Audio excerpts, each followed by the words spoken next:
जय श्री कृष्ण। जब भगवान कृष्ण इस संसार में अवतार लेकर आए थे तो वहाँ पर केवल अर्जुन ही नहीं थे, अनेकों मनुष्य उस युग में थे। बताया तो ये जाता है कि उस महाभारत युग में 56 करोड़ उस कुरुक्षेत्र के मैदान में मारे गए थे, पर उसी कुल उसी परिवार से आने वाले अर्जुन जो भगवान कृष्ण के सानिध्य उन्हें प्राप्त हुआ। इतना ज्ञानी वो बन गए। ज्ञानी का मतलब कि भगवान कृष्ण को अर्जुन ने पहचान लिया था कि स्वयं में भगवान है। निराकार का जो साकार रूप होता है, भगवान को पहचान लेना ये कोई साधारण सी बात नहीं है। भगवान को पहचान करने के लिए बस केवल अपने मन से, अपने बुद्धि और विवेक से इस संसार के वस्तु को, इस संसार की उपलब्धि को जो हम अपना मानते हैं ना, और इनके साथ जो हम खेल खेलते हैं, ऐश्वर्य भरी जीवन जीने का प्रयास करते हैं, हम भगवान से हम मांगते भी हैं ना, तो दुनियावी सुख को ही मांगते हैं। दुनियावी सुख क्या है? हम संत महापुरुषों का संग क्यों करते हैं? इसका रीजन मात्र एक है कि हम जो परमात्मा को प्राप्त करने के लिए जो रास्ता को अपनाए हैं, जो हमारे अंदर कमियां हैं, मान लेते हैं कि हमारे अंदर लोभ है। लोभ को खत्म करने के लिए हम साथ संगत को, संत महापुरुषों को संग बैठकर उनकी विचारों को श्रवण करते हैं, उनकी बातों को हम सुनते हैं और वो बात को हम मानते हैं। मानकर और ये भी बता देते हैं कि लोभ से जो होने वाला नुकसान है उसका भुक्तभोगी भी तुम ही होगे। यदि लोभ से हम भक्ति करते हैं तो परमात्मा प्राप्त नहीं होगा, और जो उसका असर है, परमात्मा नहीं प्राप्त होने के बाद जो असर हमारे ऊपर आता है वो क्या है? 84 लाख रुपी योनि में हमें बार बार मरना और बार बार जन्म लेना पड़ेगा। कहाँ से शुरू हुआ? लोभ है, लालच, स्वार्थ। यदि ये खत्म हो गया, और ये खत्म करने की बात कह रहे हैं भगवान कृष्ण, कि जब तक ये खत्म नहीं होगा परमात्मा को प्राप्त कोई नहीं कर सकता है। ये मैं नहीं, ये भगवान कृष्ण गीता के 3 अध्याय में कह रहे हैं कि अगर परमात्मा की प्राप्ति करनी है, अगर इच्छा है कि प्राप्त करना है, तो इन कर्मों को छोड़ना पड़ेगा।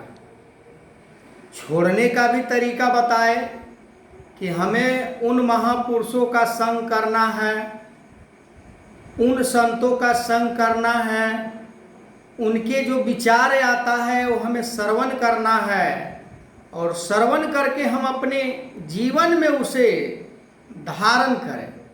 जैसे कह दिए कि लोभ नहीं करना है तो लोभ नहीं करना है, लालच नहीं करना है तो लालच नहीं करना है, स्वार्थ नहीं करना है तो स्वार्थ नहीं करना है। अगर हम करते हैं तो फिर परमात्मा की प्राप्ति नहीं होगी। यदि हम लालची हैं तो परमात्मा की प्राप्ति नहीं होगी।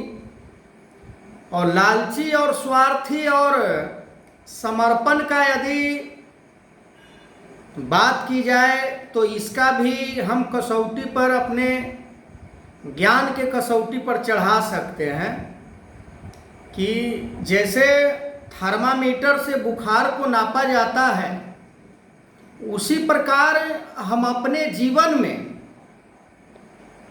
हम ज्ञान रूपी थर्मामीटर से हम देख सकते हैं कि हमारे अंदर कितना स्वार्थ है। हम नाप सकते हैं ज्ञान की दृष्टि से। ज्ञान की दृष्टि देखे ऊंचा।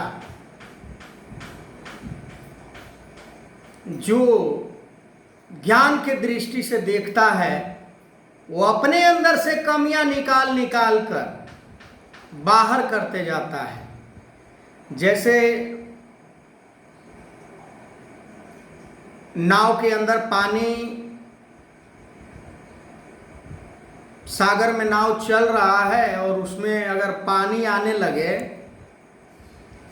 तो हाथ पर हाथ रख के हमें बैठना नहीं है कि कोई बात नहीं, आने दीजिए, देख लिया जाएगा। नहीं, पानी को हमें उसी वक्त बाहर करना चाहिए, नहीं तो नाव डूब जाएगा। और नाव डूब जाएगा तो जितने भी यात्री होंगे वो सभी के सभी समाप्त हो जाएंगे, नष्ट हो जाएंगे, डूब जाएंगे, मर जाएंगे। ठीक उसी प्रकार हमारे अंदर अगर लोभ, लालच, स्वार्थ है, ईर्षा, बैर, द्वेष, घृणा, ऊंचा नीचा, बड़ा छोटा, अमीरी गरीबी, जाति संप्रदाय, पढ़ा हुआ अनपढ़, काला गोरा, महल में रहता है, झोपड़ी में रहता है, ये सभी चीजों में हमारा मन है तो नहीं हो सकता है। 84 लाख योनि का दरवाजा खुला हुआ है।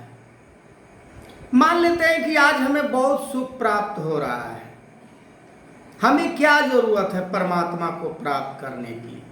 हमें तो सब कुछ मिल ही रहा है परमात्मा की कृपा। हम कृपा मान लेते हैं, परमात्मा की कृपा। अरे परमात्मा की कृपा, परमात्मा को प्राप्त करना है। ये नहीं कि परमात्मा के कृपा से हमें धन वैभव प्राप्त हो गया, मान सम्मान प्राप्त हो गया। तो भगवान कृष्ण पागल नहीं थे।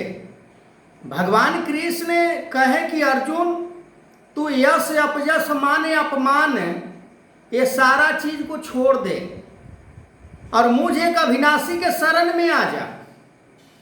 हंसी आता है कि वो क्यों कहें, अर्जुन को नहीं कहना चाहिए था। ऐसे ही परमात्मा को अगर प्राप्त अर्जुन कर लेते तो भगवान कृष्ण को ये बातें नहीं कहनी चाहिए थी, पर कहना पड़ा। क्यों? क्योंकि परमात्मा प्राप्ति नहीं होगी, परमात्मा को प्राप्त नहीं कर सकता है कोई। कहते हैं कामी क्रोधी लालची इनसे न भक्ति होई, भक्ति करे कोई सूरमा जात वरण सब खोई। फिर भी हम वही बात करते हैं, जाति में फंस जाते हैं, वर्ण में फंस जाते हैं, अनेकों प्रकार के चीजों में फंस जाते हैं। पर इन सारे चीज़ों को हमें निकाल कर फेंकना है। भक्ति बिरला के बात की गई है धर्म शास्त्रों में। भक्ति करे कोई सूरमा, कहते हैं कोई पहलवान अगर कोई जीत के आ जाता है या कहीं जाता है कुश्ती के लिए, तो वहाँ कहा जाता है कि फलाने अमुक देश राज प्रांत से एक सूरमा आ रहा है, वो सारे युद्ध में या कुश्ती में किसी को जीतने नहीं देता है। तो वैसे ही सूरमा जो भक्ति के रास्ते पर चल देता है, वो फिर किसी चीज से नहीं डरता है, वो निडर हो जाता है। तीनों लोक में वो निडर हो जाता है, कुछ भी नहीं है फिर भी निडर है। कहीं उसके मन के अंदर भय नहीं है, डर नहीं है, संकोच नहीं है, चिंता नहीं है, फिक्र नहीं है, अफसोस नहीं है, कुछ नहीं। अर्जुन को कह रहे हैं भगवान कृष्ण कि मन से निकाल दे सभी बातों को और युद्ध कर। मैं युद्ध करने के लिए तुम्हें कह रहा हूं, युद्ध करो। आज भी सतगुरु कह रहे हैं कि युद्ध कर। ये धन वैभव मान अपमान मान सम्मान ये सारे चीज को अगर हम छोड़ देते हैं तो एक युद्ध स्तर पर ही हम भक्ति के क्षेत्र में जीवन जी रहे होते हैं। साधारण बात नहीं है। आज जो टेक्नोलॉजी का युग में यदि पैसा ना हो तो इंसान को कोई कद्र नहीं होता है, पर पैसे से कद्र नहीं होता है। पैसे से 84 लाख योनि को हम छुड़ा नहीं सकते हैं कि मेरे पास बहुत पैसा है जी, मेरे पास बहुत बड़ा गाड़ी है जी, मेरे पास बहुत बड़ा बंगला है जी, ये ले लो जी, हमें 84 लाख योनि से मुक्त कर दो जी।